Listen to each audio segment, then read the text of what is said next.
আমার হাত পা বাঁধছে, এই যে আমি ভিতরে ওই যে ঠুয়ালা ছবিটা ওই আমার ওই আপার কাছে তো এই গ্যালানটা নিয়ে আইসা পরে হাত পা বাঁধা ছিল, আমি কিছু করতে পারি না, পরে পিছন দিয়ে আমার ডাইলে দিছে। আমি 2 তারিখে গাবতলী যাই গরু দেখতে, গরু দেখা দেওয়ার পরে দেখি অনেকগুলা লোকজন, তখন আমি লুকে করে বললাম যে ভাই এনে কি হয়েছে, তখন বললো যে ডিপজল ভাই আসছে।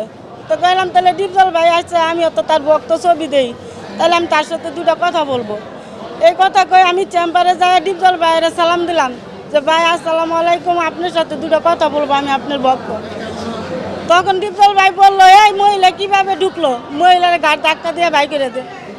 তখন ওই ফয়সাল ভাই কি করলো, আমার ঘাড়ে ধরলো, ঘাড়ে ধরার পরে আরো 2 জন লোক আইসা, পরে 3 জন লোক আইসা আমার ধাক্কা দিয়ে ফেলাই দিল। ফেলাই দেওয়ার পরে আমি বললাম আপনারা কেন আমার ধাক্কা মারলেন, আমি 2টা কথাই বলতাম, বইলে চলে যাইতাম, আমি তো এনে অন্য কিছু কই নেই। পরে বেশি কথা কইলে তোরা মায়েরা তোরাক নদীতে ফেলাই দিব। তখন আমি একটু ক্ষিপ্ত হইলাম যে আপনি তোরাক নদীতে কেন ফেলাবেন, আমারে ফেলান দেখি। তখন এই কথা কওয়ার পরে বলতেছে যে হ্যাঁ এইভাবে কাজ হবে না, হেরে ধরার পরে এই কথা কওয়ার পরে 10-15 জন লোক নিয়ে আসলো, নিয়ে আসার পরে আমার হাত পা বাঁধলো, বাঁধার পরে যেরকম মার সেরকম খুশি, যেরকম খুশি আমার তল পেটও লাথি দিছে, আমার সিলি ভাই দিয়েছে, এরপরে লাথি দিয়ে হাইরা পরে ফয়সালা কইতেছে অনেক একটা গ্যালান আছে ছোট, এই গ্যালানটা নিয়ে আন ওর জন্মের একটা শিক্ষা দিয়ে দে। তো এই গ্যালানটা নিয়ে আইসা পরে হাত পা বাঁধা ছিল, আমি কিছু করতে পারি না, পরে পিছন দিয়ে আমার ডাইলে দিছে, ডাইলে দিয়ে হাইরা পরে কয় কি যা জন্মের শিক্ষা হয়ে গেছে ওরে সাইরা দে। তখন আমার সাইরা দিল, তখন আমি শরীরের জ্বালায় আমি কিছু করতে পারি না।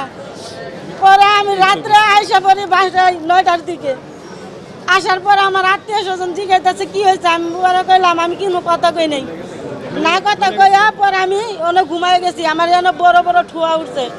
সকালে উঠে দেখি এই যে আমার হাত পা বাঁধছে, এই যে আমি ভিতরে ওই যে ঠুয়ালা ছবিটা ওই আমার ওই আপার কাছে।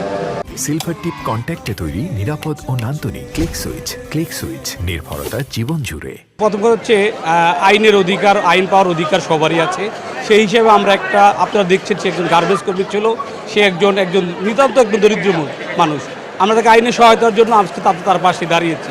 আর সেই হিসেবে এই কোর্টে আমাদেরকে অলরেডি কোর্টে কাঁদে দিয়েছি, কোর্টে এটাকে প্রেমা ফেসিও পেয়েছে, ঘটনার সত্যতা পেয়ে কোর্ট সিআইডি তদন্তের কাঁদে দিয়েছে। আর আপনার প্রথম কোশ্চেন ছিল কেন আমরা থানায় নিয়ে গিয়ে সরাসরি কোর্টে আসলাম। একটা নিতান্ত দরিদ্র লোক, এবং আপনারা সবাই জানেন মনোহর খান ডিপজল একজন প্রভাবশালী এবং তার ব্যাপক প্রভাব আছে, সেটা বলার বাইরে, সবাই জানে। তার বিরুদ্ধে আমরা অবশ্যই